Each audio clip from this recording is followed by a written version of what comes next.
இயேசு கிறிஸ்துவின் நாமத்தினாலே உங்களை யாவரையும் வாழ்த்துகிறேன். நம்ம தொடர்ந்து யோவேல் புஸ்தகத்தை படிக்கத்தக்கதாக தேவன் தந்திருக்க கிருபைக்காக நம்ம தேவனை ஸ்தோத்திரிக்கலாம். இந்த நாட்களிலும் தமிழகத்திலும் நம்முடைய பகுதிகளிலும் ஒருவேளை அநேகர் இந்த கொரோனாவினாலே தாக்கப்பட்டு வருவதாக கேள்விப்படும் பொழுது மிகவும் வருத்தமான ஒரு காரியம்தான். இப்படிப்பட்ட ஒரு சூழ்நிலையிலும் தேவன் நமக்கென்று வைத்திருக்கிற செய்தியை நம்ம வேதத்திலிருந்து படித்து வருகிறோம். அதை சரியான விதத்தில் நம்ம அப்ளை பண்ணத்தக்கதாக இந்த காலகட்டத்திலே நம்ம என்ன செய்ய வேண்டும் என்ற ஞானத்தை தேவன் நமக்கு தரத்தக்கதாகவும் நம்ம தொடர்ந்து நம்ம ஜெபிக்கலாம். இந்த ஐக்கியத்திலே நம்ம வளரத்தக்கதாக தேவன் கிருபை தந்திருக்கிறார். நம்முடைய மத்தியில் இருக்கிற சவன் ஜேம்ஸ் தேவாசீர்வாதம், அவங்க யுஎஸ்ஏடியினுடைய ஸ்டாஃப், அவங்க இப்போ நம்ம ஜெபத்தில் நடத்துவாங்க. ஜெபிப்போம். அண்ணா ஆடியபிளா இருக்கா? கேட்குது. ஓகே. அன்பின் ஆண்டவரே, உம்மை துதிக்கிறோம், ஸ்தோத்திரிக்கிறோம், நன்றி செலுத்துகிறோம். தொடர்ந்து ஆண்டவரே, இந்த காலங்களே நாங்கள் வேதத்தில் உள்ள புத்தகங்களை ஒன்றாக ஆண்டவரே நாங்கள் வாசித்து ஆண்டவரே கர்த்தாவே நிறைய காரியங்களை அறிந்து கொள்வதற்கு தேவன் எங்களுக்கு கொடுத்திருக்கிற இந்த பெரிய வாய்ப்புக்காக நன்றி செலுத்துகிறோம். இப்பொழுதும் ஆண்டவரே, நேற்றைய தினத்திலேயும் இந்த நாளிலேயும் நாங்கள் யோவேல் புத்தகத்தை படிக்கும்படியாக தேவன் ஆண்டவரே எங்களுக்கு கொடுத்த இந்த வாய்ப்புக்காக ஸ்தோத்திரம். இந்த நாளிலே யோவேல் 2, 3 அதிகாரங்களை நாங்கள் படிக்கும் பொழுதும் தேவன் எங்களோடு கூட பேசும். ஆண்டவரே, கர்த்தருடைய நாளுக்காக நாங்கள் ஆயத்தமாகவும் இடத்திலே திரும்பவும் அதன் மூலமாக ஆண்டவரே எங்களுடைய தேசத்திற்கு நாங்கள் சேமத்தை பெற்றுக்கொள்ளவும் ஆண்டவரே நீர் கிருபை பாராட்ட முடியாது நாங்கள் ஜெபிக்கிறோம் சுவாமி. யோவேல் புத்தகத்தின் மூலமாக அன்றைக்கு ஆண்டவரே கொடுக்கப்பட்ட அந்த தீர்க்க தரிசன வசனங்களை நாங்களும் இந்த நாட்களில் உணர்ந்து ஆண்டவரே எங்களை இன்னும் இடத்துல அர்ப்பணிக்கவும் ஆண்டவரே தேவன் எங்களுக்கு சொல்லுகிற காரியங்களை அதில் கற்றுக்கொள்ளவும் ஆண்டவரே கீழ்ப்படியும் தேவன் எங்களுக்கு உதவி செய்ய முடியாது ஜெபிக்கிறோம். பில்லியனுக்காக நன்றி செலுத்துகிறோம். என்னுடைய ப்ரிப்பரேஷனுக்காக துதிக்கிறோம். ஆண்டவர் அன்பு மூலமாக நீர் கற்றுத்தர முடியாது ஜெபிக்கிறோம். ஆண்டவரை பங்கு பெறுகிற ஒவ்வொருவருக்கும் நீர் ஆசீர்வாதமாக்கி தாரும், தடைகள் எல்லாம் நீர் எடுத்து போடும். இயேசுவின் நாமத்திலே வேண்டிக் கொள்கிறோம் நல்ல பிதாவே. ஆமென். Thank you so much James. Welcome. Thank you. நம்ம நேற்று யோவேல் புத்தகத்தினுடைய துவக்கத்தை நம்ம பார்க்கும் பொழுது யோவேலை குறித்து நம்ம பார்த்தோம். ஒருவேளை பழைய ஏற்பாட்டில் more than 10 times யோவேலுடைய பெயர்கள் பல விதமான யோவேல்கள் இருந்தாலும் இந்த யோவேல் எந்த ராஜாவின் காலத்தில் இருந்தால் என்று தெரியாவிட்டாலும் அவருடைய அந்த புத்தகத்தினுடைய முக்கியத்துவத்தை நம்ம பார்க்கும் பொழுது அதிகமாக தேவனை ஸ்தோத்திரிக்கிறோம். ஒருவேளை அவர் ஆமோஸனுடைய காலத்துல அல்லது அதுக்கு முன்பாகவே இருந்திருக்க கூடுமான்னு சொல்லி எதிர்பார்க்கிறாங்க. காரணம் இந்த வெட்டுக்கிளியை பற்றி ஆமோஸும் குறிப்பிட்டு சொல்லியிருக்கிறார். அதனால ஒரு சிலர் சொல்லும் பொழுது யோவேலுடைய மிக முக்கியமான ஒரு செய்தி வெட்டுக்கிளியை மையமாக வைத்திருப்பதனால ஆமோஸனுடைய காலத்தில் இருந்திருக்க கூடும் என்று எதிர்பார்க்கிறாங்க. ராஜாக்களுடைய பெயரை எழுதாம இருக்கிறதுனால ஒருவேளை போஸ்ட் எக்ஸிலிக் சொல்லக்கூடிய அளவுக்கு தானியேலுடைய காலத்துல மல்கியா புஸ்தகத்துக்கு முன்பாக இருந்திருக்க கூடுமோன்னு சொல்லியும் ஒரு சிலர் ரெண்டு பக்கமும் யோசிக்கிறது நம்ம பார்க்கலாம். எதுவாக இருந்தாலும் அதனுடைய அந்த சிக்னிஃபிகன்ஸ் அந்த புக் மிக அருமையான விதத்தில் காணப்படுகிறது.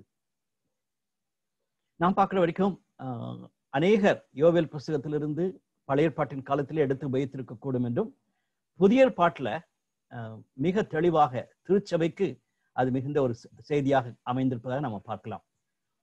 அதுல இன்னொரு காரியத்தை நம்ம பார்த்தோம். அவர் இந்த மற்ற தீர்க்கதரிசிகளை போல எச்சரித்து நீங்க இந்த பாவம் செய்றீங்க, நீங்க திரும்புங்க என்று அப்படிப்பட்ட ஒரு எச்சரிப்பின் சத்தத்தை கொடுத்து ஒரு ஜட்ஜ்மெண்டல் ப்ராஃபட்டா இல்லாதபடிக்கு தேவனிடத்துல திரும்புங்கள் அல்லது ரிப்பன்ட் தேவனுடைய பக்கமாய் திரும்புங்கள் என்று அழைக்கக்கூடிய ஒரு தீர்க்கதரிசியாக இருந்ததை நம்ம பார்த்தோம். நேற்று 1 அதிகாரம் 14 வசனத்துல வாசிக்கும் பொழுது அப்படிதான் பார்த்தோம். இன்னைக்கும் 2 அதிகாரத்திலையும் 3 அதிகாரத்திலையும் பார்க்கும் பொழுது அதிகமாக தேவனுடைய பக்கமாய் திரும்பத்தக்கதாக ஒரு செய்தியை கொடுத்ததாக நம்ம பார்த்தோம்.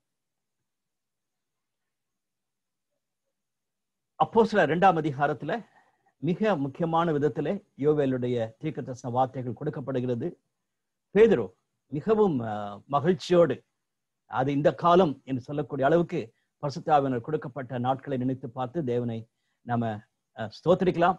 அதை தொடர்ந்து பேதுரு எழுதியிருக்கிறது போல காலா காலங்களிலே தேவன் அவருடைய நாமத்தின் மகிமைக்காக ராஜரீக கூட்டத்தை எழுப்பிக் கொண்டிருக்கிறதாக நம்ம பார்க்க முடிகிறது. த டே ஆஃப் த லார்ட், கர்த்தருடைய நாள் என்பது பல தீர்க்கதரிசன புத்தகங்களை நம்ம வாசிக்கிறோம். ஒரு சில செப்பனியா போல ஒரு சில தீர்க்கதரிசிகள் அதிகமாக அதை குறித்து குறிப்பிட்டதாக நம்ம பார்க்கலாம். யோவேலும் அதை குறித்து பேசுகிறார். ஆனா அதுல ரொம்ப அழகாகவே இந்த ரெண்டும் பிரிந்திருக்கிறத நம்ம பார்க்க முடிகிறது. இப்பொழுது ஆண்டவருடைய நாள் வரப்போகிறது என்ற எச்சரிப்பின் சத்தம், அதுதான் ஓல்ட் டெஸ்டமென்ட் ப்ராஃபட்ஸ்னுடைய மிக முக்கியமான ஒரு செய்தி. இந்த காலகட்டத்திலே இப்படிப்பட்ட ஒரு சூழ்நிலையிலே தேவன் எப்படியாய் செயல்படுகிறார், தேவன் எப்படிப்பட்டவர், அதை நாம் அறிந்து கொள்ள வேண்டிய சத்தியம் என்ன என்பதை கொடுக்கக்கூடிய செய்தி தான் தீர்க்கதரிசிகளுடைய செய்தி. அதோடு கூட வருங்காலங்களிலே என்ன நடக்கும் என்ற செய்தியும் அவர் கொடுப்பதாக நாம் பார்க்கலாம். அதுல குறிப்பா நம்ம பார்க்கும் பொழுது உடனடியாக இமீடியட் ஃபியூச்சர்ல நடக்க போற காரியம், அல்லது மேசியா வரப்போகிற நாட்களிலே நடக்க போற காரியம், இந்த உலகத்தின் கடைசி நாட்களிலே நடக்க போற காரியங்கள் என்றும் குறிப்பிட்டு சொன்னதாக நாம் பார்க்கலாம். நம்ம தானியேல் புத்தகத்தை படிச்சதுனால யோவேல் புத்தகத்தை படிக்கும் பொழுது அந்த வார்த்தையை நம்ம கண்டிப்பா கவனிக்கணும். அப்போகலிப்டிக் அல்லது கடைசி நாட்களிலே நடக்க போகிற காரியங்களை குறித்து சொல்லப்பட்ட வார்த்தைகள். 3ஆம் அதிகாரத்துல அப்படிப்பட்ட வார்த்தைகளை வாசிக்கிறோம். தானியேல் புத்தகத்தை படிக்கும் பொழுதே அதை நம்ம குறிப்பிட்டு பார்த்தோம். காரணம், யோவேல் தேவனுடைய நாள் என்று சொல்வதை இம்மீடியட்டாவும் சொல்லியிருக்கிறாரு. அதே நேரத்தில் வரப்போகிற கடைசி நாட்கள் நடக்க போற காரியத்தையும் அவர் குறிப்பிட்டு சொன்னதாக நம்ம பார்க்க முடிகிறது. 1ஆம் அதிகாரத்துல அந்த வெட்டுக்கிளி, அதோடு கூட இருக்கிற பச்சை புழு என்று பல காரியங்கள் குறிப்பிட்டு சொன்னதாக நாம் பார்க்கலாம். அதுல ஒரிஜினல் லாங்குவேஜ்ல 4 விதமான லோட்டஸ் சொல்றாங்க. 4 விதமான வெட்டுக்கிளிகள் அந்த தேசத்தினுடைய எல்லா பயிர்களையும் அழித்து விட்டு மிகவும் துக்கத்தோடு அவங்களுக்கு ஒரு சந்தோஷமே இல்லாதபடிக்கு மாற்றி விட்டதாக நம்ம பார்க்கலாம். ஒருவேளை இந்த நாட்களிலே கொரோனாவுடைய தாக்கம் அப்படிதான் இருக்கிறது. எங்கேயுமே ஒரு சந்தோஷமா கல்யாண நாட்களையோ அல்லது பண்டிகைகளையோ அல்லது ரொம்ப சந்தோஷமா நம்ம கொண்டாடலாம்னு சொல்றதுக்கு ஒரு சான்ஸே இல்லை. கேட்கிற காரியங்கள் எல்லாமே துக்கத்தோடு தான் இருக்கிறத நம்ம பார்க்கிறோம். இதோட மோசமான விதத்துல அவங்களுக்கு கிராப்பே இல்லாதபடிக்கு அவங்க தேவனுடைய ஜனம் யூசுவலாவே இந்த 50ஆவது நாளிலே மிகவும் சந்தோஷத்தோடு கோதுமை, பார்லி இதெல்லாம் அவங்களுக்கு பயிரிட்டு கிடைத்து நல்ல திராட்சை ரசம் கிடைத்து அதுல சந்தோஷப்படக்கூடிய நாட்களிலே அவங்க துக்கப்பட வேண்டியதாக மாறிவிட்டது நம்ம பார்த்தோம். அது மட்டுமல்லாதபடிக்கு அப்படிப்பட்ட ஒரு சூழ்நிலையிலே நீங்கள் ஆசாரியர்களே நீங்கள் கூடுங்கள், சபையை கூட்டுங்கள், தேவனிடத்துல கதறுங்கள் என்ற வார்த்தைகளையும் ஒரு சவாலாக தீர்க்கதரிசி 1ஆம் அதிகாரத்தில் சொன்னதாக நம்ம பார்க்கலாம். அதை தொடர்ந்து தான் 2ஆம் அதிகாரத்திலையும் வருகிறது நம்ம பார்க்கிறோம். 2ஆம் அதிகாரத்தினுடைய முதல் பகுதியில குறிப்பாக முதல் 11 வசனங்களில அதனுடைய தொடர்ச்சியாகவே இருக்கிறத நம்ம பார்க்கலாம். ஈவன் மீதி 12ஆம் வசனத்திலிருந்து 17ஆம் வசனம் வரைக்கும் இருக்கிற பகுதியும் 1ஆம் அதிகாரத்தோடு குறிப்பிட்டு சொல்லலாம். 1ஆம் அதிகாரத்துல லோட்டஸ் அல்லது அந்த வெட்டுக்கிளி என்பது ரியலாவே இருந்தது. 2ஆம் அதிகாரத்தினுடைய முதல் பகுதியில பார்க்கும் பொழுது அது அவங்க அப்படியே அவங்கள அந்த தேவனுடைய ஜனத்தை தாக்கக்கூடிய ஒரு போராட்டத்தை, ஒரு பெரிய வார குறித்து அங்க குறிப்பிட்டு சொன்னதாக நம்ம பார்க்கலாம். எனவே அதை நம்ம இன்னைக்கு முதலாவது பகுதியாக நம்ம படிக்க போகிறோம். 2ஆம் அதிகாரம் முதல் 17 வசனங்கள். 2வது பகுதி இட்ஸ் a real rejoicing, மிகுந்த சந்தோஷத்தை கொடுக்கக்கூடிய ஒரு பகுதி. அதனால யோவேல் புத்தகம் என்று சொல்ற உடனே நம்ம ஒரு செப்பனியாவை போல அல்லது நாகுமை போல நம்ம ஒரு வேதனையான ஒரு பகுதியை படிக்கவோ அல்லது ஒரு கலக்கமான ஒரு பகுதியாக நம்ம பார்க்காதபடிக்கு இந்த அருமையான ஒரு பகுதி ரிஜாய்சிங், ஆண்டவர் எவ்வளவு மகிமையுள்ளவராக செயல்படக்கூடியவர் என்பதை 2வது பகுதியில் நம்ம படிக்க போகிறோம். அதை தொடர்ச்சியாகவே அந்த 2ஆம் அதிகாரத்தினுடைய கடைசி வசனங்களில் ஃபியூச்சரிஸ்டிக்காவும் கொண்டு வந்து யோவேல் முடிக்கிறதாக நம்ம பார்க்கலாம். நம்ம முன்னாலே நம்ம நேற்று பார்க்கும் பொழுதே பார்த்தோம். யோவேல 2 பிரிவா பிரிக்கணும்னா முதல் அதிகாரம் 1ஆம் வசனத்திலிருந்து 2ஆம் அதிகாரம் 17ஆம் வசனம் வரைக்கும் பழைய ஏற்பாட்டுல, அதாவது தேவன் கொடுக்கக்கூடிய ஒரு எச்சரிப்பின் சத்தத்தை கொடுக்கக்கூடிய ஒரு தீர்க்கதரிசியாக இருக்கிறது நம்ம பார்க்கலாம். 2ஆம் அதிகாரம் 18ஆம் வசனத்திலிருந்து ஃபியூச்சரிஸ்டிக்கா ஒரு வருங்காலத்துல நடக்க போகிற மகத்தான காரியங்களை குறித்து மகிழ்ச்சியான ஒரு செய்தியை கொடுக்கக்கூடியதாக 2 கிளியரா பிரிந்திருக்கிறது நம்ம பார்க்க முடிகிறது. அதனுடைய துவக்கத்துல த டைம் ஃபார் ரிஜாய்சிங் போட்டிருக்கிறது. அடுத்து 3ஆம் அதிகாரத்துல நம்ம வாசிச்சு பார்க்கும் பொழுது நான் என் என்ற வார்த்தைகளை சொல்லி ஆண்டவர் செயல்படக்கூடிய காரியம், நான் தீர்மானிக்கிற காரியம், நான் டிஸ்ட்ரக்ட் பண்ணக்கூடிய ஒரு காரியம், நான் கொடுக்கக்கூடிய ஒரு டெலிவரன்ஸ் என்று சொல்வது போல காணப்படுகிறத நம்ம 3ஆம் அதிகாரத்துல வாசிக்கலாம். இந்த 3 பிரிவாக இன்னைக்கு படித்து நம்ம படிக்க போகிறோம். முழு பகுதி வாசிச்சா ரொம்ப நல்லது. அட்லீஸ்ட் 2ஆம் அதிகாரத்தையோ அல்லது 3ஆம் அதிகாரத்தையோ முழுதா வாசிச்சுதான் நல்லா இருக்கும். ஆனா ஒரு சிறிய பகுதி மட்டும் நம்ம வாசிக்க கேட்க போகிறோம். யோவேல் 2ஆம் அதிகாரம் 25ஆம் வசனத்திலிருந்து 32ஆம் வசனம் வரைக்கும் அந்த மகிழ்ச்சியான காலங்களிலே, தேவனுடைய ஆசீர்வாதத்தை கொடுக்கக்கூடிய காலங்களிலே தேவன் கொடுத்த வார்த்தையை நம்ம கேட்க போகிறோம். அதனால மகிழ்ச்சியோடு அல்லது எதிர்பார்ப்போடு கூட நீங்க கேட்க வேண்டும் என்று நான் விரும்புகிறேன். நம்முடைய மத்தியில் இருக்க தம்பி சாமியல், ஒரு யங் கிராஜுவேட், ஹொசூர்ல இருந்து அவங்க நம்முடைய பைபிள் ஸ்டடியில வாஞ்சியா கலந்து கொள்வாங்க. அவங்களுடைய ஆபீஸ் நிமித்தமாக சில நேரத்துல லேட்டா வந்து ஜாயின் பண்ண வேண்டியிருக்கும். அவங்க இன்னைக்கு ரெக்கார்டட் ரீடிங் அனுப்பியிருக்காங்க. சன் சாமியல் ஃப்ரம் ஹொசூர். யோவேல் 2. நான் உங்களிடத்தில் அனுப்பின என் பெரிய சேனையாகிய வெட்டுக்கிளிகளும் பச்சை கிளிகளும் முசுக்கட்டை பூச்சிகளும் பச்சை புழுக்களும் பச்சித்த வருஷங்களின் விளைவை உங்களுக்கு திரும்ப அளிப்பேன். நீங்கள் சம்பூர்ணமாக சாப்பிட்டு திருப்தியடைந்து உங்களை அதிசயமாய் நடத்தி வந்த உங்கள் தேவனாகிய கர்த்தருடைய நாமத்தை துதிப்பீர்கள். என் ஜனங்கள் ஒருபோதும் வெட்கப்பட்டு போவதில்லை. நான் இஸ்ரவேலின் நடுவில் இருக்கிறவர் என்றும் நானே உங்கள் தேவனாகிய கர்த்தர், வேறொருவர் இல்லை என்றும் அறிந்து கொள்வீர்கள். என் ஜனங்கள் ஒருபோதும் வெட்கப்பட்டு போவதில்லை. அதற்கு பின்பு நான் மாம்சமான யாவர் மேலும் என் ஆவியை ஊற்றுவேன். அப்பொழுது உங்கள் குமாரரும் உங்கள் குமாரத்திகளும் தீர்க்க தரிசனம் சொல்லுவார்கள். உங்கள் மூப்பர் சொப்பனங்களையும் உங்கள் வாலிபர் தரிசனங்களையும் காண்பார்கள். ஊழியக்காரர் மேலும் ஊழியக்காரர்கள் மேலும் அந்நாட்களில் என் ஆவியை ஊற்றுவேன். வானத்திலும் பூமியிலும் இரத்தம், அக்கினி, புகை ஸ்தம்பங்களாகிய அதிசயங்களை காட்டுவேன். கர்த்தருடைய பெரிதும் பயங்கரமான நாள் வரும் முன்னே சூரியன் இருளாகவும் சந்திரன் இரத்தமாகவும் மாறும். அப்பொழுது கர்த்தருடைய நாமத்தை தொழுது கொள்கிறவன் எவனோ அவன் ரட்சிக்கப்படுவான். கர்த்தர் சொன்னபடி சியோன் பர்வதத்திலும் எருசலேமிலும் கர்த்தர் வரவழைக்கும் மீதியா இருப்பவர்களிடத்திலும் ரட்சிப்பு உண்டாயிருக்கும். ஆமென். I really appreciate Sam for his reading. நம்ம முதலாவதாக 2ஆம் அதிகாரத்தினுடைய துவக்கத்தை நம்ம பார்க்கலாம். முதல் 17 வசனங்களை பார்க்கும் பொழுது அது முதல் அதிகாரத்தோடு கனெக்ட் பண்ணியிருக்கு நம்ம பார்க்கலாம். சியோனிலே எக்காலம் ஊதுங்கள், என் பரிசுத்த பர்வதத்தில் எச்சரிப்பின் சத்தமிடுங்கள் என்று குறிப்பிடுவதனுடைய அர்த்தம் என்னவென்றால், போராட்டத்திற்கு அல்லது ஒரு பெரிய யுத்தத்திற்கு ஆயத்தப்படுங்கள் என்பதுதான் அதனுடைய அர்த்தம். யூத ஜனத்துக்கு விரோதமாக வட தேசத்திலிருந்து யுத்தம் வரப்போகிறது என்ற செய்தியை யோவேல் 2வது மிக முக்கியமான ஒரு செய்தியாக இந்த புத்தகத்துல கொடுக்கிறதாக நம்ம பார்க்கலாம்.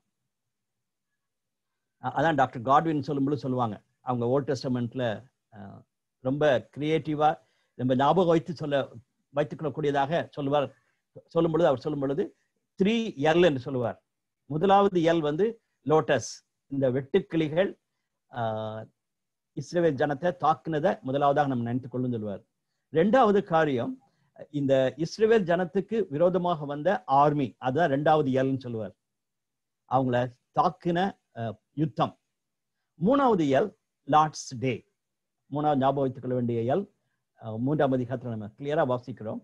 தேவனுடைய நாள் எவ்வளவாய் தேவனுடைய ஜனத்தை சந்திக்கிறது என்று 3 சந்திப்புகளை குறித்து இந்த யோவேல் புத்தகத்துல நம்ம மறந்தே போகக்கூடாது.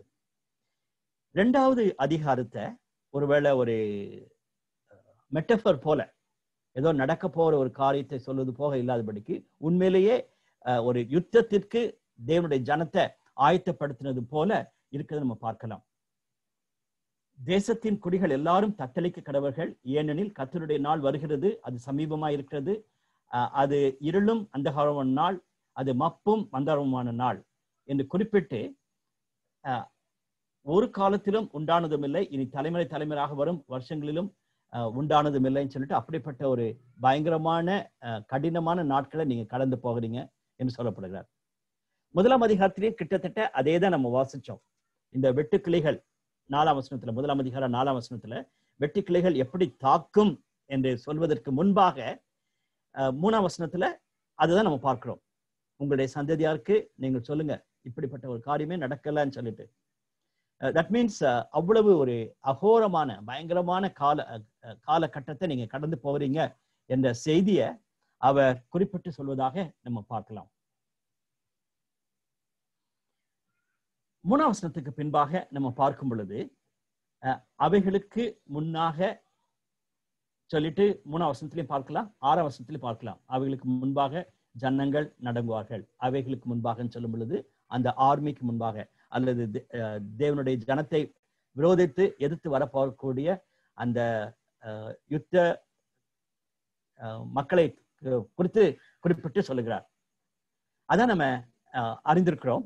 அப்படிப்பட்ட ஒரு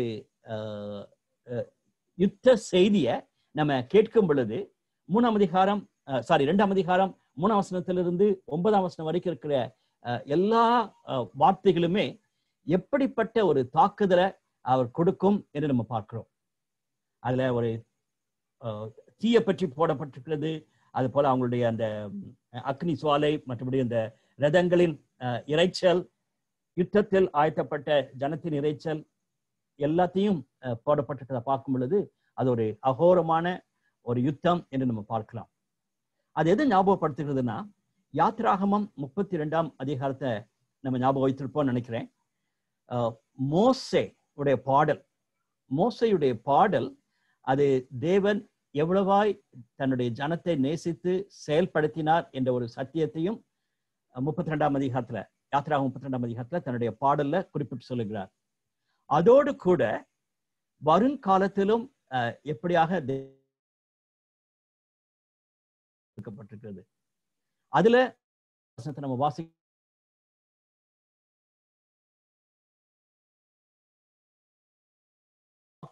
என்றும் அவங்க தேவனுக்கு விரோதமான பாவத்தை செய்யும் பொழுது, தேவனுக்கு விரோதமான துணிகரமான வாழ்க்கை வாழ்வது நிமித்தமாக அவங்க அழிந்து போவாங்க, இப்படிப்பட்ட ஒரு இப்படிப்பட்ட யுத்தங்களை சந்திப்பாங்கன்னு சொல்லிட்டு அவர் குறிப்பிட்டு சொல்வதாக நம்ம பார்க்கலாம். So it is not a new message. அதை நான் சொல்ல விரும்புகிறேன்.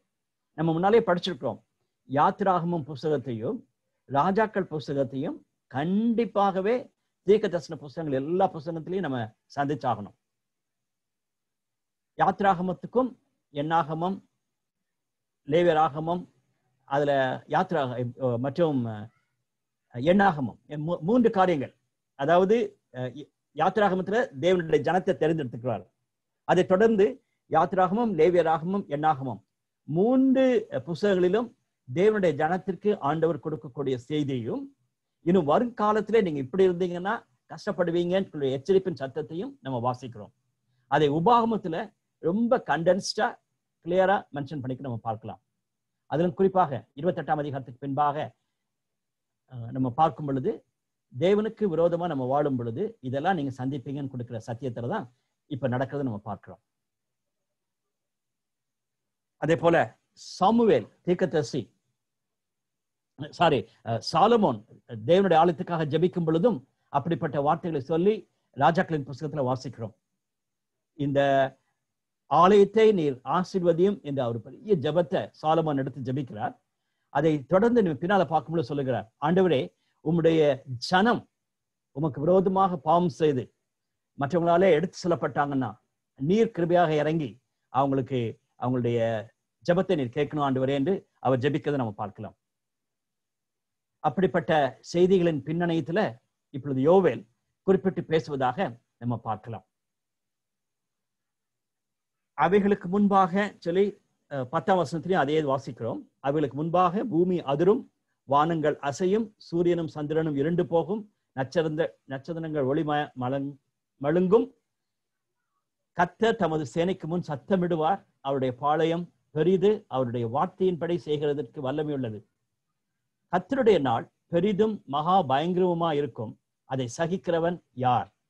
தீர்க்கதரிசி அதை முடிக்கும் பொழுது இப்படிப்பட்ட யுத்த காலத்துல அப்படிப்பட்ட ஒரு அகோரமான நாட்களை சந்திக்கும் பொழுது தேவனுடைய நாளை நம்ம எப்படி சந்திக்க போகிறோம்? கர்த்தருடைய நாள் பெரிதும் மகா பயங்கரமா இருக்கும், அதை சகிக்கிறவன் யார் என்று சத்தமிட்டு யோவேல் சொன்னதாக இந்த பகுதியை முடிக்கிறார்.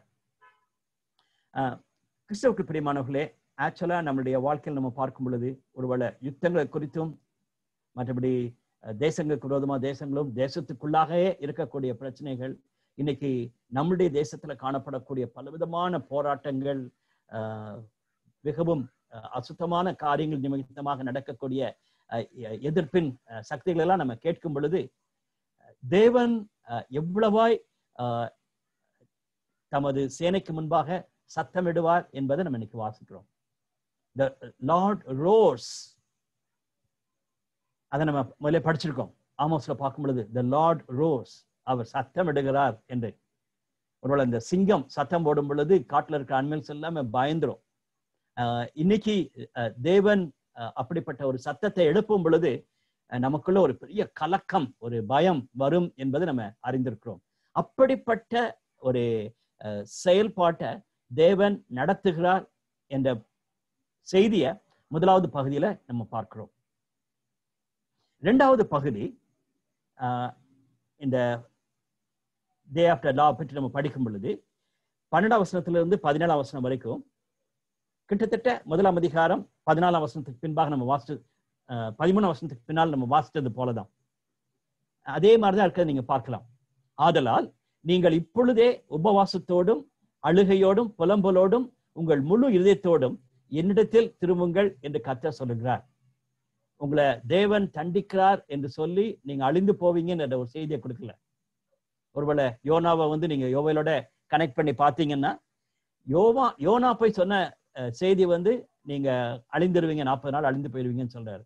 ஆனா யோவேல் அப்படி அவர் சொல்லல.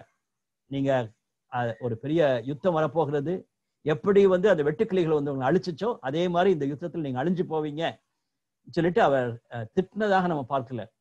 அவர் சொல்லுகிறார், என்னிடத்தில் திரும்புங்கள் என்று கர்த்தர் சொல்லுகிறார். அதான் நான் முன்னாலும் சொல்லிட்டு இருக்கேன். எரேமியா தீர்க்கதரிசி, யோனா மற்ற தீர்க்கதரிசிகள் சொன்ன தீர்க்கதரிசிகளை விட யோவேலுடைய செய்தி வித்தியாசமா காணப்படுகிறது. அதை நம்ம கண்டிப்பா யோசிக்கணும். இன்னைக்கு நம்ம யோவேல் புஸ்தகத்தை முடிக்கிறோம். இந்த யோவேல் புஸ்தகத்தை நம்ம எப்படி நம்ம டீச் பண்ண போறோம்னு சொல்லி யோசிக்கும் பொழுது கவனிக்க வேண்டிய ஒரு செய்தி. இன்னைக்கு தீர்க்கதரிசனம்னு சொல்ற உடனே ஒரு எச்சரிப்பின் சத்தத்தை கொடுத்து நீங்க அழிஞ்சு போவீங்க என்ற செய்தியை தான் நம்ம கொடுக்கணும்னு சொல்லிட்டு துடிப்பா இருக்கிறோம். நமக்கு அப்படிதான் நினைக்கிறோம். அதுல ஒரு சேஞ்ச் வரணும்னு ஆசைப்படுறேன். அதே போல இந்த பகுதியில நம்ம இன்னைக்கு பார்க்க போற பகுதியில 2வது காரியத்தை நான் எப்பவுமே சொல்லிடுறேன். பழைய ஏற்பாட்டுல ஆண்டவர் எப்பொழுதுமே ஒரு அடிக்கக்கூடிய ஒரு போலீஸ்கார மாதிரி, யாரடா தப்பு பண்றா அவனை பிடிப்போம், அவனை அரெஸ்ட் பண்ணுவோம் சொல்லக்கூடிய ஒரு ஆண்டவர் போல நம்ம பார்க்கிறோம். ஆஸ் இஃப் நியூ டெஸ்டமெண்ட்ல ரொம்ப கிரேஷியஸ் காடா இருக்கிற மாதிரியும் பழைய ஏற்பாட்டுல நம்முடைய கடவுள் ஒரு அகோரமான ஒரு கோபமான, எவன் தப்பு பண்ணுவான் அவனை பிடிச்சு போடுவோம் சரி அப்படி இருக்கக்கூடிய ஒரு தேவனை நம்ம பார்க்கிறோம். யோவேல் அந்த ரெண்டுமே தப்புன்னு சொல்றாரு. நல்லா கவனிச்சுங்க, ரெண்டுமே தப்புன்னு சொல்றாரு. It's not like that. Old Testament God is not a god of என்னது ஒரு anger with anger. He is compassionate God. அதை நம்ம பின்னால பார்க்க போறோம். அதே மாதிரிதான் இப்போ அவர் சொல்லக்கூடிய ஒரு சத்தியம் என்னவென்றால், நம்ம அப்படிப்பட்ட காலங்களை சந்திக்கும் பொழுது நீங்க தேவனிடத்தில் திரும்புங்க. You have an opportunity to come back to God as sayingன்னு சொல்லதான் யோவேல் மிக அழகாக குறிப்பிடுகிறார். அதை நம்ம மனசுல வைத்துக் கொள்வோம். ஒருவேளை அவர் திரும்பி மனஸ்தாபப்பட்டு உங்கள் தேவனாகிய கர்த்தருக்கு போஜன பலிகளையும் பான பலிகளையும் செலுத்துவதற்கான ஆசீர்வாதத்தை தந்தருளுவார். என்ன அழகான விதத்துல அவர் இங்க குறிப்பிட்டு சொல்றதை நீங்க பார்க்கலாம். நீங்க திரும்பினீங்கன்னா உங்களுக்கு ஆசீர்வாதத்தை தந்தருளுவார்.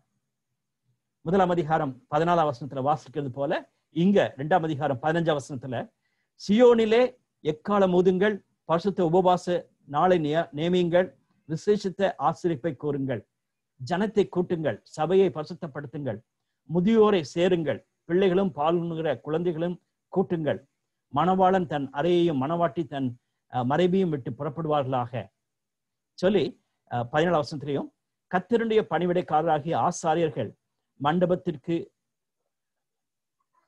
எனவே இந்த 17ஆம் வசனத்துல வாசிக்கிறது போல அங்க இருக்கிற ஆசாரியர்கள் தேவனுக்கு முன்பாக ஜனங்களை கூட்டி தேவனுடைய மக்களை அவருடைய பக்கமா திருப்ப வேண்டும் என்பதை இந்த பகுதியில முடிக்கிறதாக நம்ம பார்க்கிறோம். 18ஆம் வசனத்திலிருந்து நம்ம பார்க்கும் பொழுது அதுல ஒரு வித்தியாசத்தை நீங்க காண முடியும். அதனால நீங்க 12ஆம் வசனத்திலிருந்து 17ஆம் வசனம் வரைக்கும்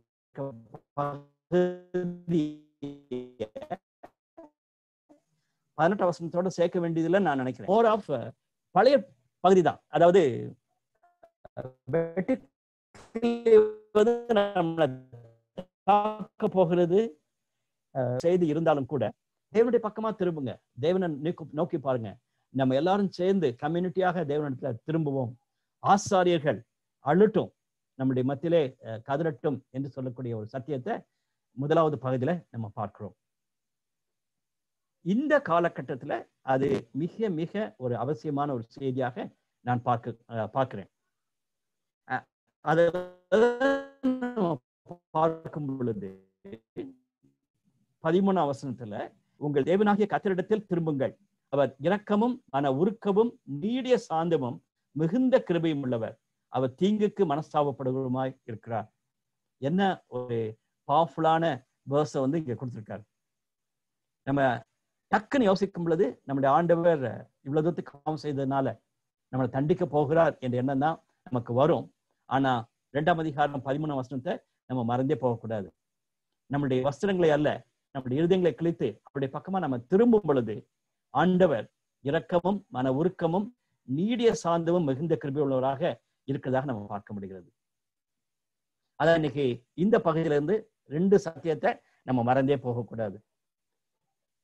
கண்டிப்பாகவே பழைய ஏற்பாட்டினுடைய தேவன் கிருபையில இரக்கத்துல ஐஸ்வர்யமுள்ள தேவன் தான். புதிய ஏற்பாட்டை மட்டுமல்ல, பழைய ஏற்பாட்டிலும் இதை வாசிக்க கூடும். நம்ம வாசிக்கிறது போல யாத்ராகமம் 34ஆம் அதிகாரம் 6ஆம் வசனத்துல இதே செய்தி இருக்கிறத நம்ம பார்க்கலாம். ஒருவேளை யோவேல் குறிப்பிட்டு சொல்லும் பொழுது கண்டிப்பாக யோசிச்சிருக்க கூடும். யாத்ராகமம் 34ஆம் அதிகாரத்தை நீங்க அந்த கான்டெக்ட்ல பாத்தீங்கன்னா எனக்கு ரொம்ப ஆச்சரியமா தெரிஞ்சிச்சு. மோசே தேவனிடத்துல போய் 40 நாள் இருக்கும் பொழுது தேவனுடைய கரத்தினாலே எழுதி கொடுத்த அந்த 10 கட்டளைகளை தூக்கி வருகிறார். கீழே வந்த பிறகு பார்த்தா அவங்க பாவம் செஞ்சிருக்காங்க. கண்ணுக்குட்டிய உருவாக்கி அதுதான் எங்களை எகிப்துல இருந்து கொண்டு வந்ததுன்னு சொல்லி சொன்னாங்க. அது பயங்கரமான ஒரு பாவம், தேவனுக்கு விரோதமான ஒரு ஒரு துணிகரமாக அவங்க செஞ்ச ஒரு காரியம். 10 கட்டளைகளில முதல் 2 கட்டளைகளும் எக்ஸாக்டா தான் தேவன் கொடுத்து எழுதி அனுப்பியிருந்தார். ஆனா கீழே வந்து பார்த்தா மனுஷன் அதே தான் செஞ்சிருந்தாங்க. அதன் நிமித்தமாக மோசஸ் அதை தூக்கி போட்டு உடைச்சிட்டான்னு சொல்லி பார்க்கிறோம். அதன் பின்பு ஆண்டவர் சொல்றாரு, மோசே நீ இந்த ஜனத்தை நான் உன்னை ஒரு பெரிய ஜாதி ஆக்குறேன், இன்டர்செசரி பிரேயரை மற்றவங்களுக்காக ஒரு மிகவும் வேதனையோடு கூட இவன் வாகமத்தில் நான் சொல்றாரு, 40 நாள் மறுபடியும் தேவனுடைய பாத்திரத்துல காத்திருந்து இந்த மக்கள் மேல நீ கிருபையாயிரும், அவர்களை மன்னியும் ஆண்டவரே என்று அவர் கதரை மன்றாட்டி ஜெபித்ததான் நம்ம பார்க்கலாம். 34ஆம் அதிகாரம் அந்த பகுதிக்கு பின்னால இருக்க பகுதி. இப்ப யோசிச்சு பாருங்களேன், நம்ம அப்படி இருந்திருந்தோம்னா, நம்ம அந்த பொசிஷன்ல இருந்திருந்தோம்னா, நான் உனக்கு டைரக்டா என் கையாலேயே எழுதி உனக்கு கொடுத்துருக்கேன். நீ போன இடத்துல நீ உடைச்சதே தப்பு, நான் கொடுத்தது நீ உடைச்சதே தப்பு, அவ்வளவு கோவம் உனக்கு ஏன் வந்துச்சுன்னு சொல்லி ஆண்டவர் கேட்டிருக்கலாம். சரி, அந்த மக்கள் நான் முன்னாலே சொன்னது போல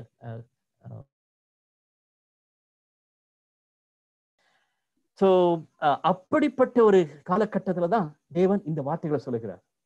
யோசிச்சு பாருங்களேன், அதை யோவேல் இங்க எடுத்து அழகான விதத்துல குறிப்பிட்டு சொல்லுகிறார். எனக்கு அந்த யாத்ராகமம் 34ஆம் அதிகாரத்தையும் இதையும் கனெக்ட் பண்ணி பார்க்கும் பொழுது ஒரு பெரிய சந்தோஷத்தை கொடுக்கிறது. ஞாபகத்துக் கொள்வோம், பழைய ஏற்பாட்டினுடைய தேவன் ஒருவேளை அவர்களுக்கு விரோதமாக துணிகரமாக மக்கள் பாவம் செய்தாலும், மோசஸ் அவ்வளவு கோபப்பட்டாலும் தேவன் அவனுடைய கோபத்தை கூட அவர் பார்க்கவே இல்லை.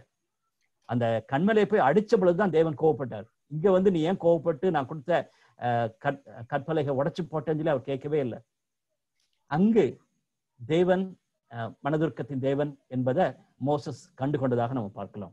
கிறிஸ்துவுக்குள் பிரியமானவர்களே, இன்னைக்கும் நமக்கு மிக முக்கியமான ஒரு செய்தியாக நம்ம பார்க்கிறது தேவன் அப்படிப்பட்ட இரக்கமும் மன உருக்கமும் உள்ள தேவன் சொல்லி நம்ம பார்க்கக்கூடும். சரி, இதை மனசுல வைத்துக்கொண்டு இரண்டாவது மிக முக்கியமான அருமையான பகுதிக்குள்ள நம்ம கடந்து போக போறோம். The time of rejoicing.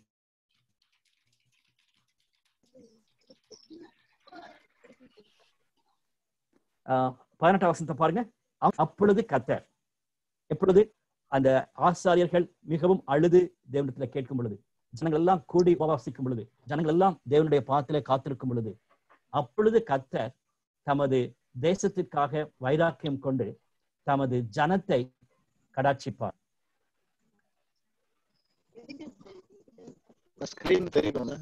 அப்படியே ஒரு நிமிஷம். ஜானி வரல.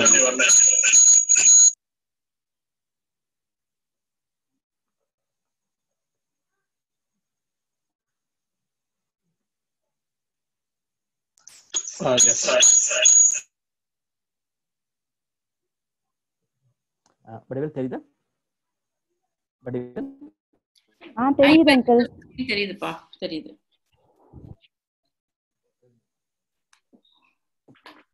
வெரி சாரி, இங்க current போனவே challenges. It's very sad. 18 வசனத்தை பார்க்கும் பொழுது, அப்பொழுது கர்த்தர் தமது தேசத்திற்காக வைராக்கியம் கொண்டு தமது ஜனத்தை கடாட்சி. அதுதான் பைபிள் கமெண்டேட்டர் சொல்றாங்க, இதுல ஒரு ஷிஃப்ட் இருக்கிறது நம்ம பார்க்க முடிகிறது. 2ஆம் அதிகாரம் 18 வசனத்துக்கு பின்பாக ஒரு ஷிஃப்ட் இருக்கிறது நம்ம பார்க்க முடிகிறது. நீங்க இதை செய்யுங்கன்னு சொல்லிட்டு தீர்க்கதரிசி சொல்லுகிறார். அப்பொழுது கர்த்தர் செய்கிறார் என்ற காரியத்தை தான் நம்ம இப்ப பார்க்க போகிறோம். அதன் கர்த்தர் மறுமொழி கொடுத்து தமது ஜனத்தை நோக்கி என்று தேவ கர்த்தர் பெரிய காரியங்களை செய்வார். நம்ம அடிக்கடி கேட்டிருக்கக்கூடிய ஒரு பெரிய ஒரு ப்ராமிஸ். அது வந்து இங்கதான் இருக்குது. யோவேல் 2ஆம் அதிகாரம் 21ஆம் வசனத்துல இருக்குது. எப்பொழுது 17ஆம் வசனம் வரைக்கும் நம்ம படித்த பகுதி மிகவும் பயங்கரமான கஷ்டமான நாட்களில நம்ம பிரச்சனைகளை பார்த்து வந்து நொந்து போயிடாதபடிக்கு தேவனுடைய முகத்தை நோக்கி பார்க்கவும் நம்ம எல்லாரும் சேர்ந்து அளவும் கதறவும் வேண்டும் என்பதை நம்ம பார்க்கலாம். பலிபீடத்திற்கு நடுவே பணியாளர்கள், தேவனுடைய பணி விடைக்காரர்கள் இருக்க வேண்டும் என்பது தேவனுடைய எதிர்பார்ப்பு. அப்படிப்பட்ட ஒரு நேரத்தில் பெரிய காரியங்களை செய்வதை நம்ம பார்க்கிறோம். ஜெபிக்கும் பொழுது அதான் ஜெபம் பண்ணாங்க. ஆண்டவரே, நாங்கள் யோவேல் புத்தகத்தை படிக்கும் பொழுது எங்களுக்குள்ள மட்டுமல்ல, எங்களுடைய தேசத்துக்குள்ள ஒரு க்ஷேமத்தை கட்டளிடத்தக்கதான காரியங்களை நீ நடப்பியும் சொன்னாங்க. எக்ஸாக்ட்லி அதான் நம்ம இங்க பார்க்கிறோம். 2ஆம் அதிகாரம் 21ஆம் வசனத்துல பார்க்கிறோம். அதை தொடர்ந்து எப்படிப்பட்ட ஆசீர்வாதங்களை தேவன் கொடுப்பார் என்று நம்ம பார்க்கிறோம். 1ஆம் அதிகாரத்துல இந்த வெட்டுக்கிளைகள் மூலமாக அடைந்த மிக மோசமான காரியங்கள் எல்லாம் அழிஞ்சு போய், ஆக்சுவலா 12ஆம் வசனத்தினுடைய கடைசி பகுதியில எல்லாம் வாடி போயின சந்தோஷம் மனுபுத்திரரை விட்டு ஒளிந்து போயிற்று. எல்லாம் வாடி போயின சந்தோஷம் மனுபுத்திரரை விட்டு ஒளிந்து போயிற்றுன்னு சொல்லிட்டு நம்ம நேற்று பார்த்தோம். ஆனா இங்க பார்க்கும் பொழுது எல்லாமே ஆப்போசிட். அவங்களுடைய ஜனத்திலே மேய்ச்சல் உண்டாகும், அவங்க விருட்சங்களிலே காய் காய்க்கும், அத்திமரமும் திராட்சை செடியும் பலன் தரும். சியோன் குமாரரே, உங்கள் தேவனாகிய கர்த்தருக்குள் மகிழ்ந்து களி கூறுங்கள் சொல்லிட்டு ஒரே முகமான ஆசீர்வாதத்தை குறித்து அவர் குறிப்பிட்டு சொல்லுகிறார். 25ஆம் வசனம் ரொம்ப இன்ட்ரெஸ்டிங். 1ஆம் அதிகாரம் 4ஆம் வசனத்துல குறிப்பிட்டிருக்கிறபடி அந்த 4 வெட்டுக்கிளிகள் இங்க வந்து நம்ம பார்க்கிறது போல பெரிய சேனையாகிய வெட்டுக்கிளிகளும் பச்சை கிளிகளும் முசுக்கட்டை பூச்சிகளும் பச்சை புழுக்களும் பச்சித்த வருஷங்களின் விளைவை உங்களுக்கு திரும்ப அளிப்பேன். another lovely promise, மிக அருமையான ஒரு ப்ராமிஸ். நம்ம மிஸ் பண்ணின, நம்ம விட்டு நம்மள மிகவும் வேதனை கொடுத்து அந்த நாட்களை நினைத்து பார்த்து நம்ம தேவனுக்கு திரும்பி இருக்கிறோம். இப்போ எதெல்லாம் நம்ம விட்டு போனோமோ அதை நான் திரும்பி கொடுப்பேன்னு சொல்லுகிறார். How true it is in our life. நம்முடைய தனிப்பட்ட வாழ்க்கையில எவ்வளவு உண்மை. சில நேரங்களில் நம்ம வேதனையோடு கூட யோசித்துக்கலாம், அவ்வளவுதான் என் வாழ்க்கையை முடிஞ்சிச்சு நம்ம நினைக்கிறோம்.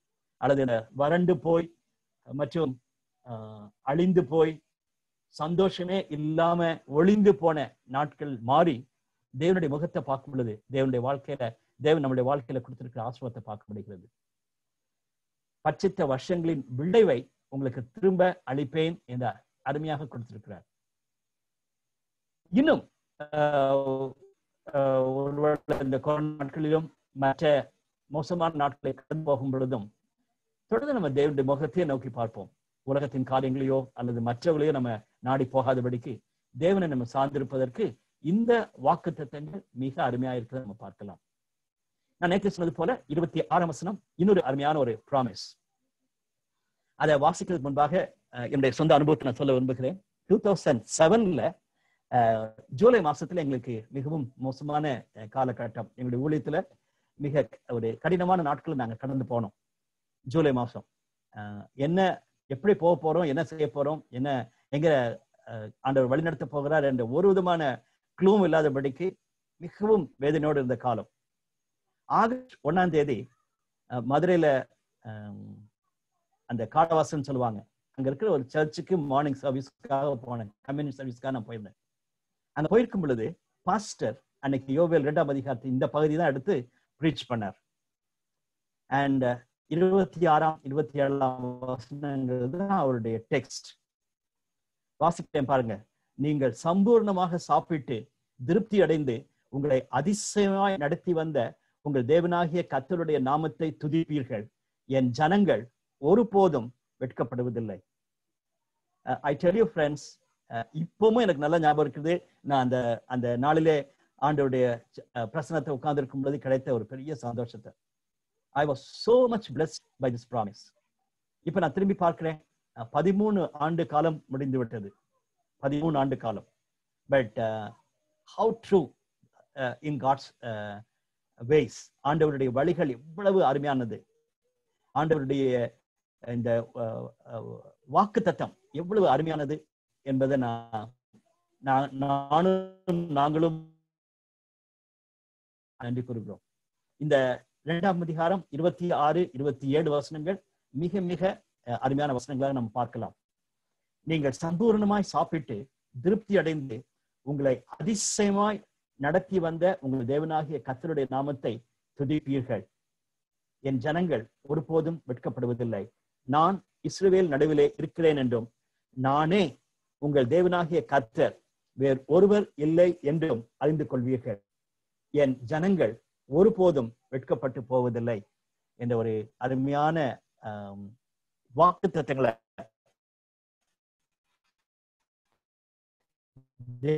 தேவன் மனத்தில் ஒருவேளை இன்னைக்கு மாலை வேளையில எப்படிப்பட்ட ஒரு மன சூழ்நிலை வந்திருக்கும் சொல்லி தெரியல.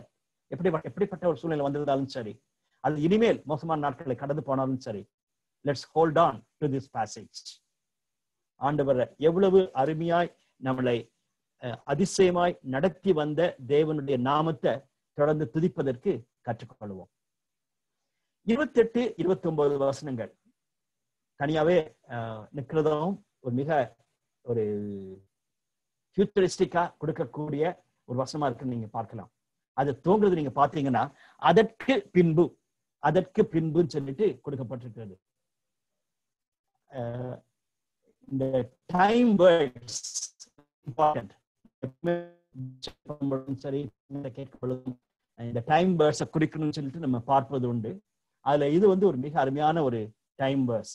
அதற்கு பின்பு இவன் நம்ம பார்க்கப்படுது, நான் திருப்பும் அந்நாட்களிலும் அக்காலத்திலும். It all time words.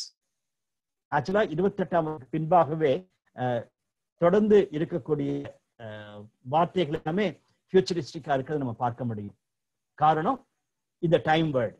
அதற்கு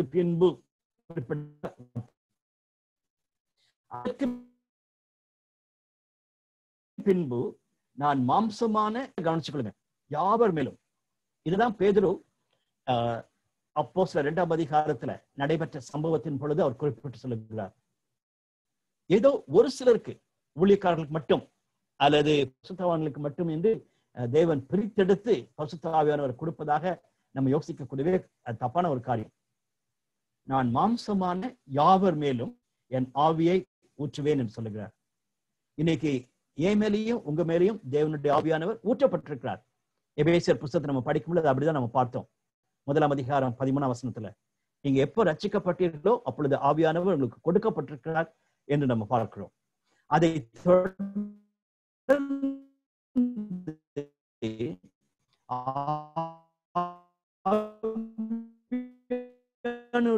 ஆளுகைக்கு நம்மளை ஒப்பு கொடுக்கும் பொழுது தேவன் நம்மளை விசேஷ வசனத்துக்கு பின்பாக இருக்கிற பகுதியில நம்ம படிச்சோம்.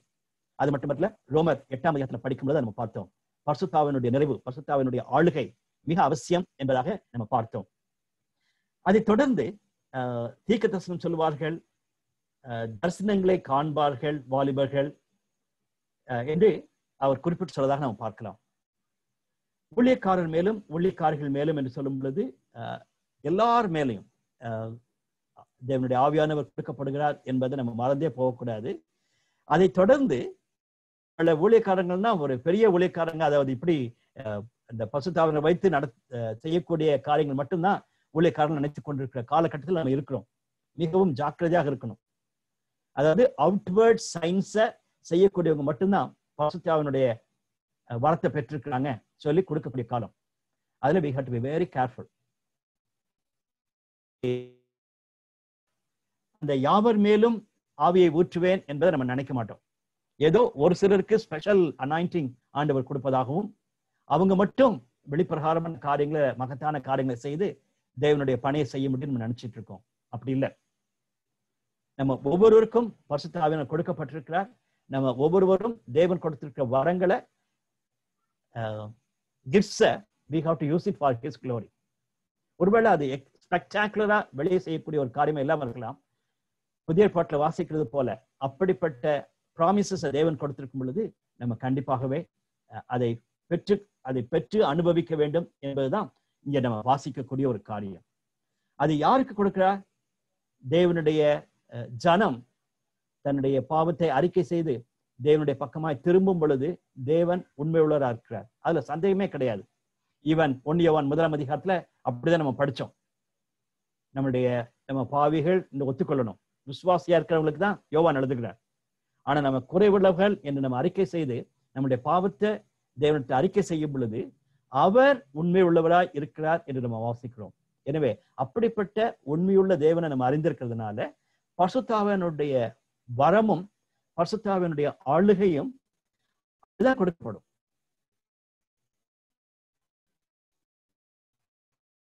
ஒருவேளை அதுல நீங்க strong recommendation doctor Billy Graham எழுதின த ஹோலி ஸ்பிரிட், அதான் the title of the book.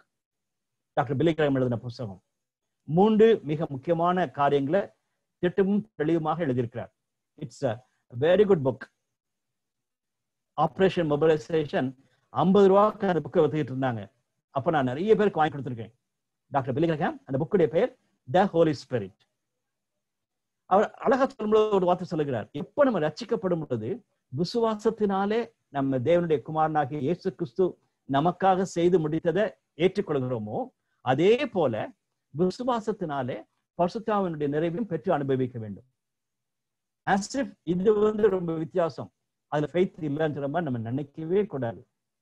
Here also very much faith is involved. விசுவாசம் தேவை என்பதை நம்ம அறிந்து கொள்ள வேண்டும்.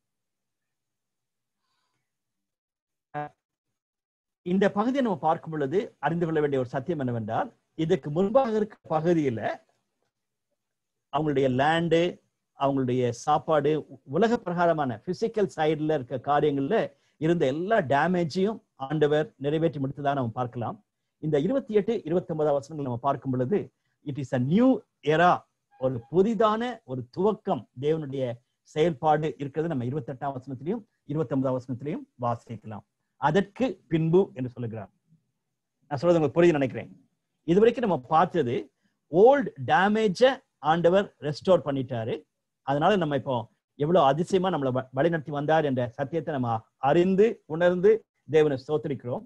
ஆனா பின்னால இருக்க பகுதியில ஒரு புதிதான துவக்கத்தை தேவன் தந்திருக்கிறார். 30ஆம் வசனத்திலிருந்து 32ஆம் வசனம் வரைக்கும் இருக்கும் பொழுது சிறிது வித்தியாசமான வார்த்தைகள் கொடுக்கப்பட்டிருக்கிறது. அதிசயமான காரியங்களை நான் பார்த்தேன். கர்த்தருடைய பெரிதும் பயங்கரமான நாள் வரும் முன்னே சூரியன் இருளாகவும் சந்திரன் இரத்தமாகவும் மாறும். 2 பேதுரு புத்தகத்தை நம்ம படிக்கும் பொழுது அதை நம்ம பார்ப்போம். இதுதான் பேதுரு கோட் பண்ணுகிறார். அது கிளியர் கட்டாவே அப்போகலிப்டிக், அதாவது இனிமேல் ஃபியூச்சரிஸ்டிக்கா நடக்க போற ஒரு காரியம். தேவன் செயல்படுத்த போகிற இரண்டாவது வருகையில் போல நடக்க போற காரியங்களை இதுவும் குறிப்பிட்டு சொல்லக்கூடிய ஒரு காரியம். அப்பொழுது கர்த்தருடைய நாமத்தை தொழுதுகிற எவனோ அவன் ரட்சிக்கப்படுவான். கர்த்தர் வரவழைக்கும் மீதியானவரிடத்தில் ரட்சிப்பு உண்டாயிருக்கும். சல்வேஷன் என்று நம்ம பார்க்கும் பொழுது அது நம்ம அறிந்து கொண்ட ஒரு காரியம்தான். அதனுடைய அர்த்தம் என்னவென்றால், இப்பொழுது நம்ம ரட்சிக்கப்பட்டிருக்கிறோம். ஆண்டவருடைய இரண்டாவது வருகையின் பொழுது நாம் முழுமையாக ரட்சிக்கப்பட்டவர்களாக தேவனுடைய சந்தையை வரப்போகிறோம். We are saved. ரோமர் 8ஆம் அதிகாரம் ஞாபகம் வைத்துக் கொள்ளுங்க. We are saved from the penalty of sin. இந்த பாவத்தினுடைய அகோரத்திலிருந்து நம்ம மீட்டுக்கொள்ளப்பட்டிருக்கோம். அது எப்படி முடியும்? இயேசு கிறிஸ்துவினுடைய இரத்தத்தினாலே, நம்முடைய விசுவாசனாலே அது முடியும். இப்பொழுது நம்ம ரட்சிக்கப்பட்டு கொண்டே இருக்கிறோம். பாவத்தினுடைய தாக்கம் நம்மளை தாக்காதபடிக்கு கிருபையிலாக நம்ம we are being saved, தொடர்ந்து காப்பாற்றப்பட்டு வருகிறோம். ஒரு நாளிலே we will be saved from the presence of sin. தேவனுடைய பிரசன்ஸ்ல நம்ம கடந்து வரும் பொழுது பாவமே அங்க இருக்காது. அப்படிப்பட்ட ஒரு ரட்சிப்புக்குள்ளாக கடந்து போவோம். அதனாலதான் இரண்டாவது வருகை குறித்து பேசும் பொழுது இயேசுவான் சொன்னார், முடிவு பரியந்தம் நிலைத்திருப்பவனே ரட்சிக்கப்படுவான்.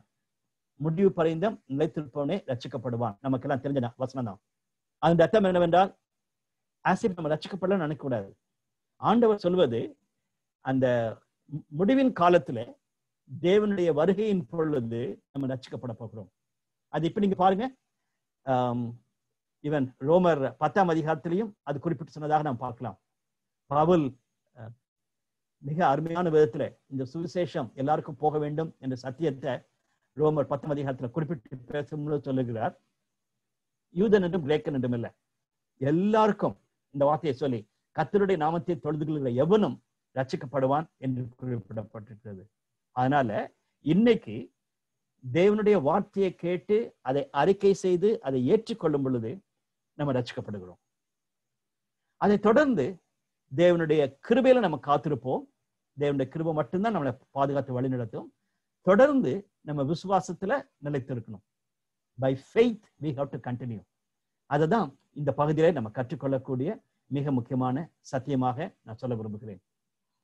கர்த்தருடைய பெரிதும் பயங்கரமான நாள் வரும் சொல்லிட்டு பயந்து போய் வேதனையோடு கூட இருப்பதாக யோவேல் சொல்லவே இல்லை. அந்த டெலிவரன்ஸ் இஸ் அனௌன்ஸ்ட். எப்படி? தேவனுடைய கிருபைதான். கர்த்தர் வரவழைக்கும் மீதியா இருப்பவரிடத்திலும் ரட்சிப்பு உண்டாயிருக்கும். அது யூதரா இருந்தாலும் சரி, பிரஜாதியா இருந்தாலும் சரி, அந்த ரெமனன்ட் குரூப், தேவனாலே தெரிந்து கொள்ளப்பட்ட தேவனுடைய ஜனத்திற்கு ரட்சிப்பு உண்டு என்பதை யோவேல் 2ஆம் அதிகாரத்தினுடைய கடைசி பகுதியில படிக்கிறோம். 3ஆம் அதிகாரம், ஐம் சாரி டைம் வேகமா போய் கொண்டிருக்கிறது. 3ஆம் அதிகாரத்தை நம்ம பார்க்கும் பொழுது முதல் 8, நான் சொன்னது போல, முன்னாலே சொன்னது போல, நான் என் என்ற வார்த்தைகளை நீங்க பார்க்கலாம். 2ஆம் வசனத்தை பாருங்க.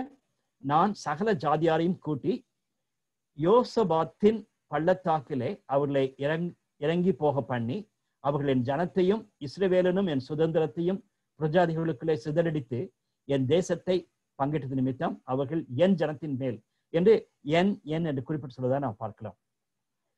தேவனுடைய வேர்டிக்ட், ஆண்டவருடைய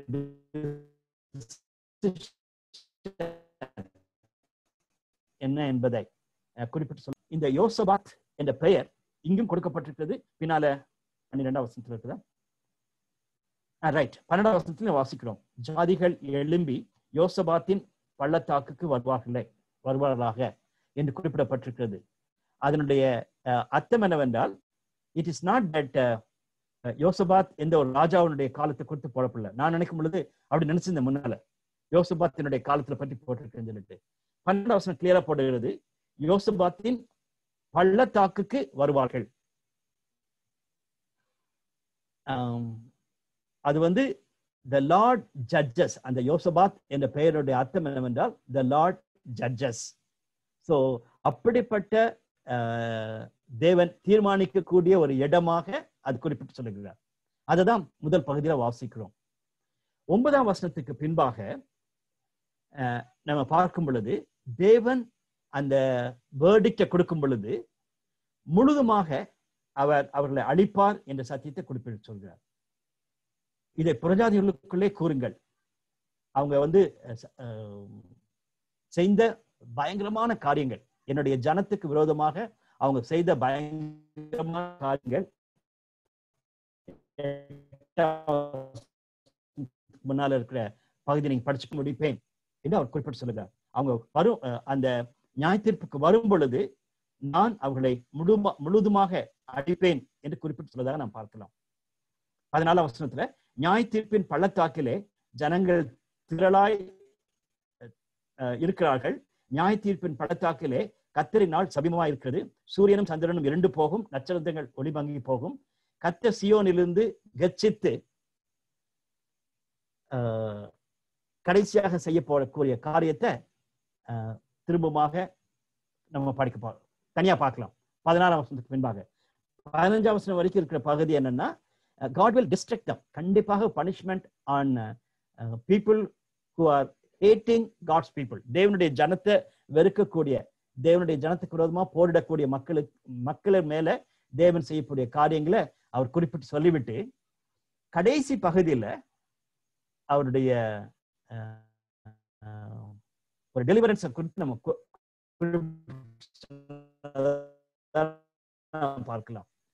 அதுல போகக்கூடிய ஒரு டெலிவரன்ஸ், அதே போல தேவனுக்கு விரோதமா செய்த மக்களுடைய பால்கடிப்பு. 10ஆம் வசனத்துல யூதா புத்திரரின் தேசத்திலே குற்றமில்லாத இரத்தத்தை சிந்தி அவர்களுக்கு செய்த கொடுமை நிமித்தம் எகிப்து பாழாய் போகும், ஏதோம் பாழான வனாந்திரமாகும். ஆனால் யூதாவோ சதா காலமும் எருசலேம் தலைமுறையாகவும் குடியிருக்கப்பட்டும். நான் தண்டியாமல் விட்டிருந்த அவர்களுடைய இரத்த பழியை தண்டியாமல் விடேன். So God will deliver God's people என்ற ஒரு சத்தியத்தையும் நம்ம பார்க்கிறோம். அதே நேரத்துல God will vindicate, தேவனுடைய ஜனத்துக்கு விரோதமா செய்யக்கூடிய காரியங்களை தேவன் நின்று தண்டிப்பார் என்பதை யோவேல் திட்டமும் தெளிவுமாக சொல்லுகிறார். இன்னைக்கு நம்ம அப்படிப்பட்ட ஒரு தண்டிப்பை நமக்கு விரோதமாக செய்யக்கூடிய மக்களை தண்டிக்கணும்னு சொல்லி நம்ம ஜெபிக்க வேண்டாம், யோசிக்க வேண்டாம். நான் தண்டியாமல் விட்டிருந்த அவருடைய இரத்த பழியை தண்டியாமல் விடேன், I will take vengeance on them என்ற வார்த்தையை அவர் குறிப்பிட்டு சொல்வதாக நாம் பார்க்கலாம். ஆனா முடிக்கும் பொழுது என்ன சொல்றார்? கர்த்தர் சியோனிலே வாசமாக இருக்கிறார். நம்முடைய தேவன் நித்தியமான தேவனாக நிலைத்திருக்கக்கூடியவர். நமக்கு விரோதமாக, நம்முடைய திருச்சபைக்கு விரோதமாக, நம்முடைய குடும்பங்களுக்கு விரோதமாக பிசாசானவன் தூண்டிவிட்டு மக்கள் செய்யக்கூடிய காரியங்களை தேவன் தண்டிப்பார் என்பதை யோவேல் திட்டமாக சொல்லுகிறார். ஆனா அதே நேரத்துல கர்த்தர் தமது ஜனத்திற்கு அடைக்கலமும் இஸ்ரவேல் புத்திரருக்கு அரணான கோட்டையுமாய் இருப்பார். மிக அருமையான ஒரு பிராமிஸ். கர்த்தர் தமது ஜனத்திற்கு அடைக்கலமும் இஸ்ரவேல் புத்திரருக்கு அரணான கோட்டையுமாய் இருப்பார். இன்னைக்கும் யோவேல் புத்தகத்தினுடைய கடைசி பகுதி நம்ம பார்க்கும் பொழுது தேவன் நமக்கு கொடுக்கக்கூடிய இப்படிப்பட்ட ஒரு பெரிய வாக்குத்தத்தம் உண்டு. நம்மளை கண்டிப்பாகவே அவர் அரணான கோட்டையாக இருக்கிறார் என்பதுல சந்தேகமே கிடையாது. அதே போல நம்மளை வெறுக்கக்கூடிய மக்களை நம்ம ஆண்டவர் பார்த்துக்கொள்வார். நம்ம அவங்கள வெறுக்கணும் அவசியம் இல்லை, அவங்களை திட்டணும், அவங்களை சபிக்கணுங்கிற வேண்டியதே இல்லை. அவங்களை விட்டுருவோம், ஆண்டவர் அவங்களை பார்த்துக்கொள்வார். அது யோவேலுடைய செய்தி. முடிக்கலாம். How much I'm concerned about sin in the church and society. திருச்சபையில, சமுதாயத்தில, குறிப்பாக தேவனுடைய மக்கள் மத்தியில காணப்படக்கூடிய மிக மோசமான காரியங்கள், சமுதாயத்தில நடக்கக்கூடிய மிக அகோரமான காரியங்களை குறித்து, அப்படிப்பட்ட பாவத்தை குறித்து என் எண்ணம் எப்படியா இருக்கிறது என்று நம்ம யோசித்து பார்க்கலாம். மிகவும் சாதாரணமா எடுத்துக்கொள்கிறேன்னா அல்லது அது எனக்கு ரொம்ப தாக்கத்தை கொடுக்கிறதான்னு யோசித்து பார்க்கலாம். இந்த 2 அதிகாரங்களிலும் தேவன் எவ்வளவு மகிமையுள்ளவர் என்று நம்ம பார்க்கலாம். எவ்வளவு தூரத்துக்கு இன்னைக்கு இந்த பழைய பாட்டுல, அது யோவேல் புத்தகத்துல தேவனுடைய கிருபைய இரக்கத்தை நினைத்து பார்த்து we are excited என்று யோசிச்சு பார்த்தா நல்லா இருக்கும்னு நினைக்கிறேன். கடைசியாக இந்த புத்தகத்தை முடிச்சிருக்கோம். அதனுடைய வார்த்தைகள், வசனங்களை திரும்பவும் வாசித்த பார்த்து அது நம்மளை மாற்றினது போல மற்றவர்களுக்கு அறிக்கை செய்வதற்கும் அறிவிப்பதற்கும் நம்ம தீர்மானிப்போம். ஆண்டவர் தாமே நமக்கு உதவி செய்வாராக. ஜெபிக்கலாம். எங்கள் அன்பின் ஆண்டவரே, இந்த அருமையான நாளுக்காக நம்மை ஸ்தோத்திரிக்கிறோம்.